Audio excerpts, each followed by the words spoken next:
Prénomme Céline et je m'apprête à réaliser le tirage pour le signe des poissons. Alors, j'ai modifié un petit peu le tirage comme vous pouvez le constater. En fait, j'ai rajouté des cartes. J'ai rajouté des cartes issues de l'oracle de l'âme intuitive pour chacune des lignes. Alors, il y aura toujours l'oracle des nombres et l'oracle du Verseau. Et la carte issue de l'oracle Les Portes de l'intuition vient ouvrir le tirage et non plus le clôturer. Allez, c'est parti. La carte pour vous les poissons, c'est les mains ouvertes. C'est une carte qui dit, grâce à l'énergie du lâcher-prise, vous entrez en résonance avec ce qui se prépare pour vous dans l'invisible. Ok. En fait, c'est une carte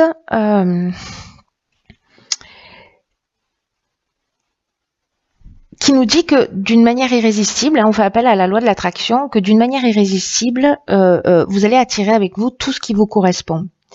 Et là, en fait, d'être dans un... Vous voyez, il y a un ballon là qui se détache, qui s'envole.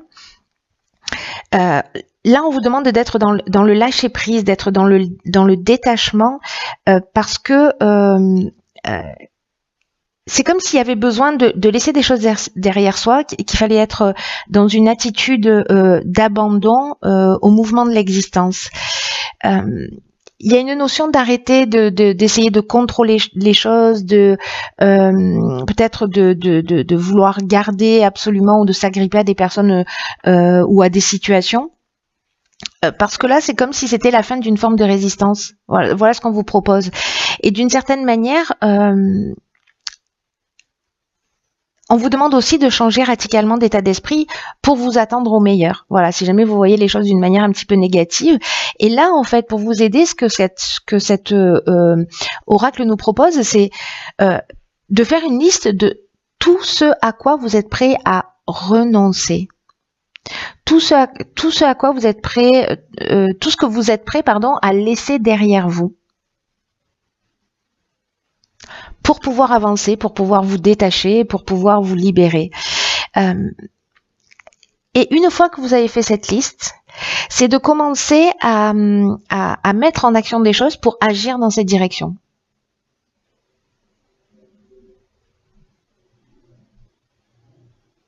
Et de voir ce que vous voulez laisser derrière vous et puis de dire ok, ça je laisse derrière moi, donc je vais être proactif pour m'en débarrasser. Voilà, peu importe ce que c'est, hein, on peut parler d'une relation, on peut parler d'un travail, d'une relation amoureuse, enfin peu importe. Voilà, peu importe. Là, l'idée, c'est quand même détachez-vous, gardez les mains ouvertes parce que y a quelque chose qui est en train de se préparer pour vous. Dans l'invisible, et que si vous êtes dans la résistance, dans le contrôle, que vous vous agrippez à des situations, à des personnes, d'une certaine manière, c'est un peu comme si vous vous fermiez des portes. Donc voilà, dommage, ce serait dommage. Alors, on va voir ce que nous réserve la première ligne. Alors, si vous vous posez une question, la réponse est oui. Alors, cette carte, en fait, elle nous dit, bon, alors c'est une réponse à une question que vous vous posez peut-être, mais c'est aussi une carte qui nous dit que la réponse est en vous, que oui, vous êtes bien aligné, que oui, vous pouvez y arriver, que oui, vous pouvez trouver votre voie, et oui, vous êtes aimé. Donc, si c'est votre question. Alors ici, nous avons la carte numéro 1 de l'action. Ok, donc là... D'abord, vous faites vos listes hein, de ce à quoi vous voulez renoncer. Après, on va passer à l'action. Donc, du coup, qu'est-ce qu'on a? Le foyer et l'union. D'accord. Alors, la carte de l'action, c'est une carte qui nous dit que il y a une énergie très puissante en fait autour de vous. C'est vraiment l'énergie du patron, comme je l'appelle. C'est l'énergie du chef, mais c'est aussi un message important qui vous dit que c'est le moment de passer à l'action pour avancer dans vos projets, pour vous sentir maître de votre vie. Il y a une notion de reprendre le contrôle, de réveiller sa puissance intérieure, de libérer son potentiel et vraiment d'oser agir maintenant. Parce que il y a ces vibrations positives là qui vont vous porter. Alors, est-ce que là, avec la carte du foyer, ça nous parle des bases, ça nous parle des origines, ça nous parle de l'endroit où on vit, ça nous parle de la maison, ça peut nous parler aussi du passé, peut-être dans des choses sur lesquelles ce sur quoi on doit aidez-moi, vous pouvez pas m'aider. Ce à quoi on doit renoncer, voilà, ça y est. Et ça nous parle aussi potentiellement de travaux. Vous voyez, avec la carte de l'union, on est dans l'entente amoureuse, on est dans le rassemblement, on est aussi dans potentiellement une association. Peut-être un contrat de vie, peut-être un mariage, peut-être un aménagement, voilà, peut-être que vous décidez, vous êtes en couple et vous décidez d'acheter une maison, ou de vous installer ensemble, ou peut-être de créer une activité professionnelle à domicile, peut-être de réunir la famille. Parce que l'union, il y a aussi une notion de rassemblement, donc de créer des liens, voilà, si c'est quelque chose qui est important pour vous.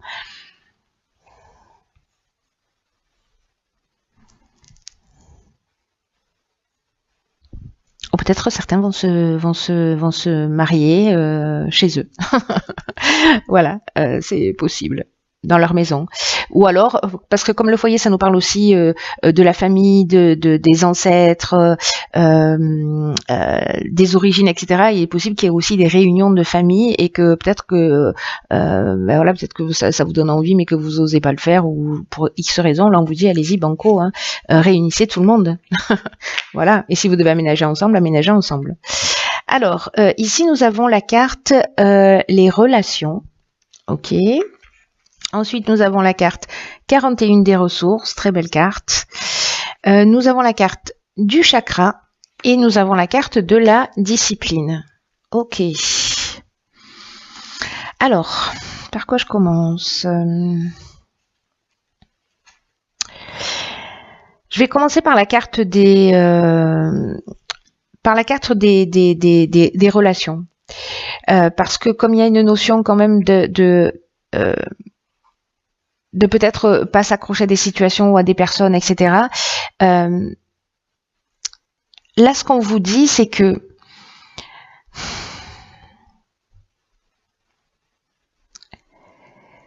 peu importe le type de relation, que ce soit une relation amoureuse, que ce soit une relation familiale, professionnelle, amicale, voilà, on vous dit qu'en fait, ces relations que vous avez autour de vous, en fait, il faut qu'elles comblent votre âme. Enfin, il faut que. C'est mieux si elles comblent votre âme. Là,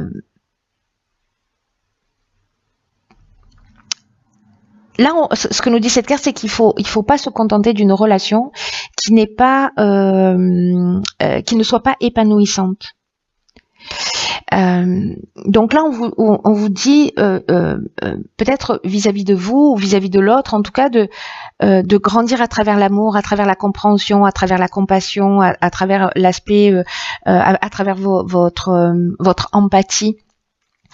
Justement, peu importe que ce soit avec encore une fois avec votre conjoint, avec un membre de votre famille, avec peu importe la relation.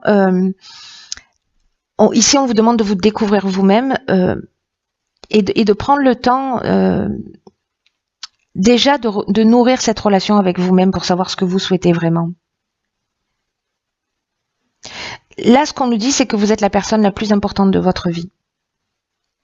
Et si vous faites ce travail sur vous de compréhension,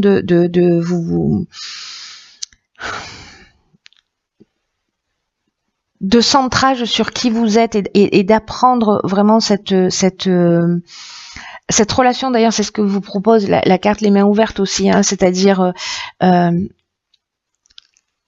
laisser aller des choses, de savoir à quoi on est prêt à renoncer. Et il n'y a que en travaillant sur vous que vous pourrez savoir ça, en ayant une bonne connaissance de vous-même, et c'est ce que vous propose cette carte. En ce qui concerne la carte des ressources, quant à elle, alors c'est une carte qui est plutôt très comment dire puissante. Voilà, c'est une carte puissante parce que elle nous dit que vous avez l'énergie, que vous avez les ressources pour atteindre le cap et de pas vous décourager. Parce qu'il y a le 41, c'est un synonyme de chance. Donc là, il y a quand même une notion de fournir des efforts. Il y a une notion de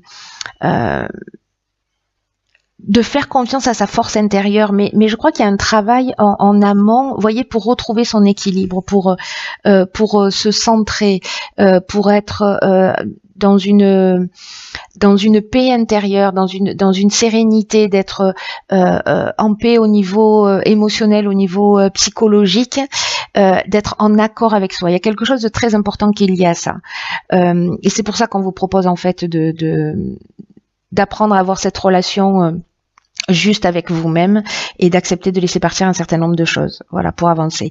En tout cas, en plus avec la carte de la discipline et la carte de la ressource, là on vous dit que vous êtes porté par vraiment une force intérieure et que il faut que vous preniez vraiment conscience et confiance et peut-être d'avancer sans vous retourner, mais surtout sans douter de vos capacités. Et là, on vous dit de prendre conscience de tout ça pour les utiliser, pour utiliser toutes ces ressources et dans l'objectif d'améliorer votre existence. Donc, faites un point sur toutes vos qualités, sur toutes vos ressources, etc. Il y a une notion quand même de persévérance, de pas lâcher, etc. Parce que la carte de la discipline, elle nous dit que on peut se perdre. Donc, en fait, l'idée, c'est où est-ce que je veux aller et comment je vais centrer toutes mes ressources et toute mon énergie, comment je vais les mettre à mon service pour atteindre mon objectif dans mon évolution et dans mon but de vie. Mais la relation la plus importante, elle est avec vous-même, on est d'accord, hein? Bon, si vous n'êtes pas d'accord, vous pouvez pas le manifester. Alors ici, on a la carte de la créativité qui nous parle de mouvement, qui nous parle de suivre sa passion, de libérer son enfant intérieur. Ici, nous avons la carte 48 du dynamisme et accompagnée d'une carte de saison qui est la carte de l'été et la carte de la naissance. Ok. Alors, est-ce qu'il y a un nouveau départ pour vous cet été qui peut être professionnel, qui peut être sentimental, qui peut être une naissance, la naissance d'un enfant, j'entends, ou peut-être votre renaissance à vous. En tout cas, je vais commencer par la carte du dynamisme cette fois-ci. Là, on vous dit... c'est un peu ce qu'on nous disait sur la ligne précédente ici, avec cette notion, avec les ressources et la carte de la discipline, d'être dans de la persévérance. Là, ça va vous demander en fait beaucoup d'énergie pour atteindre vos objectifs. On vous dit, vous focalisez pas sur les détails, gardez le cap et votre énergie pour ce qui compte pour vous. Donc j'ai l'impression qu'il y a une première étape de prise de conscience de ce qu'on est prêt à laisser derrière soi, de savoir quel type de relation, voilà, d'apprendre à se connaître soi pour savoir ce à quoi on est prêt à renoncer, ce vers quoi on a envie d'aller, de mettre en action une fois qu'on a mis ces étapes. Et là, on vous dit, déployez votre énergie et mettez-y du peps, quoi, parce que c'est pas le moment, c'est pas le moment de se ménager. C'est le moment de mettre les bouchées doubles, au contraire. Et en fait, vous regretterez pas d'avoir mis toute cette énergie, d'avoir mis ce coup de collier, parce que vous avancez vers ce qui vous tient vraiment à cœur. Et on vous dit foncez, vous avez la capacité de réussir. D'ailleurs, la carte de la naissance, elle nous parle de, je crois que je vous l'ai déjà dit, mais je vous le redis, elle nous parle soit du début d'un nouveau projet, enfin il y a une mise en route, ça peut être une grossesse aussi, hein, voilà, et puis la carte de saison, c'est un peu comme si là, la préparation, les prises de conscience, etc., c'est pour vous permettre ce démarrage sur l'été. L'été commençant le 21 juin, c'est ça, si je dis pas de bêtises. Je suis passée à côté de la carte de la créativité, mais j'y reviens. Là, on vous dit de suivre vos élans, de suivre vos passions, d'explorer votre côté créatif. Peut-être que vous avez laissé de côté. peut-être que des choses que vous avez ignorées depuis longtemps. Et là, on vous demande vraiment d'exprimer votre créativité, parce que c'est comme si ça pouvait potentiellement libérer une partie de votre être que vous avez retenu et que vous avez caché. Et cette exploration-là de cette créativité, de ce génie de votre enfant intérieur, il va vous permettre d'acquérir votre liberté. Peut-être que vous allez en prendre conscience là si certains se sentent concernés par ce tirage, bien évidemment, dans cette connaissance de vous-même, en faisant le point sur ce qui vous fait vraiment vibrer. Et là, on vous dit que si vous êtes éloigné de votre créativité intérieure, demandez-vous pourquoi. Et que là, il est temps de raviver votre passion. Il est temps de l'explorer. Il est temps d'expérimenter tout ça comme vous seul pouvez le faire. Quoi qu'il se passe autour. C'est très beau. Hein. Il est très beau votre tirage, les chers poissons.